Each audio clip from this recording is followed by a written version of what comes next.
So I've got one purple collar that belongs to Rosie, and I've got one red collar that belongs to Molly.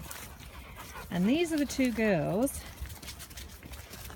that had a big fight and fell out with each other majorly. Ended up in the vets, tried to kill each other. And here we are, walking together.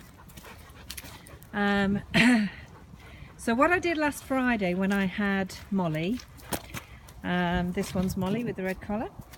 So what I did last Friday, I had Molly on a school day, and when I got back to the house, I picked up this lady here, Rosie, and we just did a walk on the lead, one each side of me, around the grounds of the house. Okay, only what, 10 minutes? So initially Rosie's this one, the calm one. Okay, she's the one that weighs it all up. Yep, she's the one that basically has done the damage. Not because she's aggressive, but because she can weigh it all up, she can suss it out.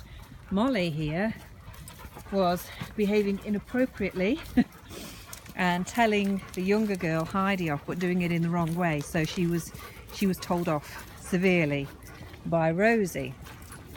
Okay, so what I did is walk these two together in the grounds just to get them used to being together and not fighting, being together and having somebody tell them what they can and can't do. That someone was me. So that's what we did on Friday. Then today's plan was to pick Molly up again and have a school day with Molly. Molly is still a little bit uncomfortable around other dogs. She's okay. I'm not concerned about her being aggressive.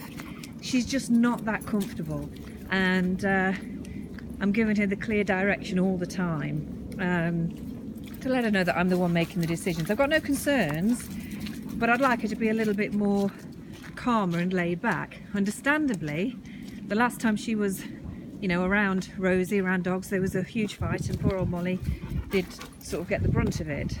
She did get hurt quite badly, and I couldn't work with Molly at the beginning because she was still healing. So yeah, I understand she's a little wary. We build that confidence back up. It doesn't mean she can never socialise again. The same goes with Rosie. Just because she's, you know, sunk her little teeth in to another dog doesn't mean that she can't socialise. You've got to look at the situation as to what happened, all right? Weigh it up, work with it, put it right. That's what I'm doing.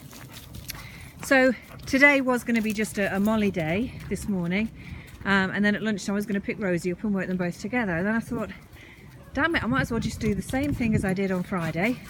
So I turned up at the house this morning, had them both on the lead, walked around the house. Yes, it was a bit full of energy, but it will be. It's the morning, they're full of energy. They need to get that burst of energy out of the way. So they walked on the lead around the grounds till they settled, till they calmed, and then they went in the Jeep. One went in the back of the Jeep and one went on the back seat. They can't actually get to each other, okay? So then drove for, what, 10 minutes? So they're both very good with travelling now. And then we've just pulled up here again. I walked them both on the lead for a good 10-15 minutes. No stopping, no sniffing. They just walk and they follow my lead, my command.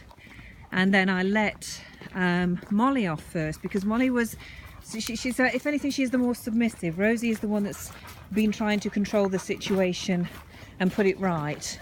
So Molly went off lead first. I kept Rosie on lead.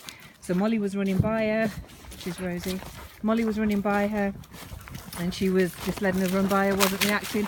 As soon as I could see the body language was right and that Rosie was totally accepting, not judging, not ready to take action, then I could let her off the lead. And that's what I did. What you have to do is keep walking. Don't stand still. If you stand still, whatever anxiety is going on in the brain, it kind of erupts like a volcano. You have to keep walking. Walk them slowly through whatever the situation is. Just keep going. To the point where here we are now. I've got another little helper today. This is Joe. He's on a half term. He's my assistant today. He's carrying the bag. We've got a flask in there and we need it today. It's freezing. But as you can see, here's my boy, here's the two girls. Everything is wonderful. Everything is going exactly as I want it to. And I'm really, really pleased. What I'll do when I get back to the house, because that's where the fight has happened, is they will both walk back into the house and I'll persuade Angela to make me a nice cup of coffee, and we'll sit in the house with them both, with me, in a room together, because it's in the house where the problems have been. So they need to get used to not only being out on a walk together, forming the pack, okay, then we get back to the house and they learn to be together in the house and everything's calm and somebody else is making the decisions. So that's what the plan will be today. And there we go. Good girls. See you later.